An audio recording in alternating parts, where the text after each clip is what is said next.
And so now we have this sort of grassroots movement that's built on more clinical trials than have ever been done on any single diet.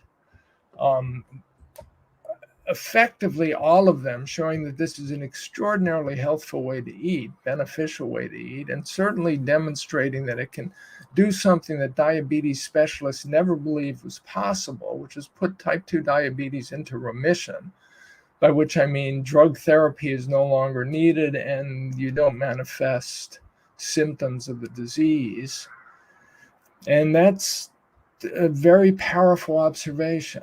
The problem is every time a new drug comes along, it just reaffirms to the 98 or 99% of the community that they will now solve all problems with drugs, and that anyone who talks about diet is deluded because their patients don't want to go on diets. That's the story they hear and the story they tell themselves.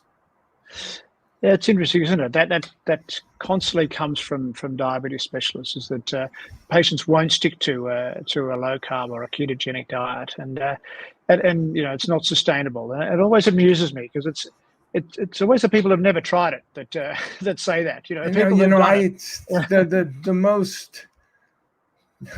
The most virulent critics of my books are invariably the people who don't read them, because they're so convinced I must be wrong that it would be a waste of time to read the books. And therefore, because they have no idea what I'm actually arguing, the evidence on which I'm basing my arguments. And yeah, you find the exact same thing. The world is full of lean people who are lean naturally, and they exercise and they eat in moderation. So they somehow assume that they're lean and they're healthy and they exercise and eat in moderation. Therefore, anyone would be lean and healthy if they exercise and ate in moderation. So they only have to tell other people to do exactly what they do.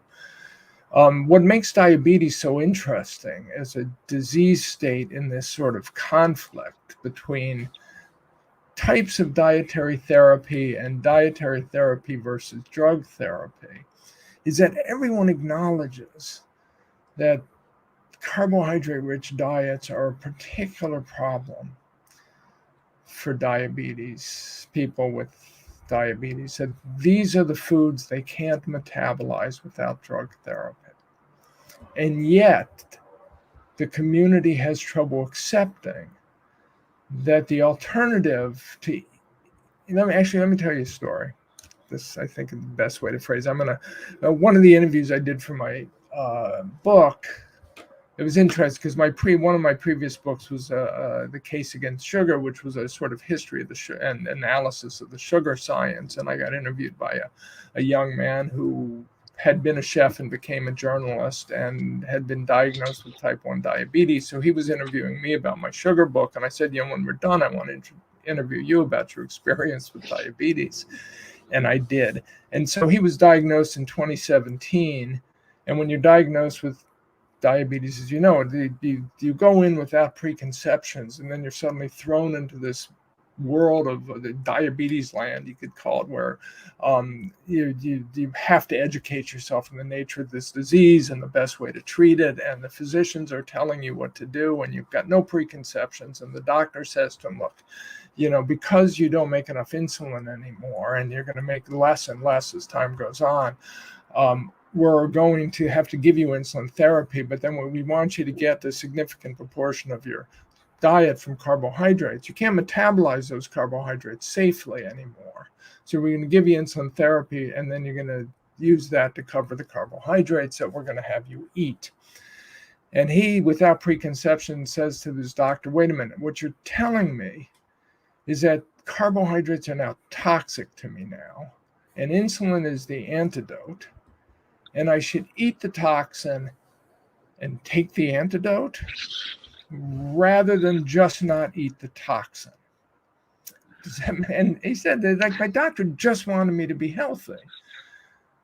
And he said, well, if you don't eat the carbs, that's very hard you can't comply to that. That's a ketogenic diet that you can't stick to. And he said, basically, well, look, you're telling me I should exercise an hour a day. You don't tell me I'm not going to be able to adhere to that, even though after should have said, he didn't, is, if I go exercise an hour a day, it's a half an hour getting to the gym and changing into my gym clothes. And then, after exercising another half, that's 2 hours a day I'm spending on this. And the alternative, not that I don't think exercise is good for you, is I don't eat the bread, the pasta, and the potatoes, and I stay away from sweets. How hard is that? And that's kind of the issue. But the diabetes and the obesity community, the nutrition community, have created this whole mindset that abstaining from these foods is too difficult. It's, imagine if you wanted to prevent lung cancer and you said, well, the way to prevent lung cancer is to stop smoking. But we're never going to be able to convince you to do that, because that's really hard to do. And nobody complies to smoking cessation problem. So instead, we're going to give you a drug and you should keep smoking. And the drug hopefully will delay your lung cancer. And we would say that's absurd. And yet it's not a dissimilar situation to the way we're treating diabetes today.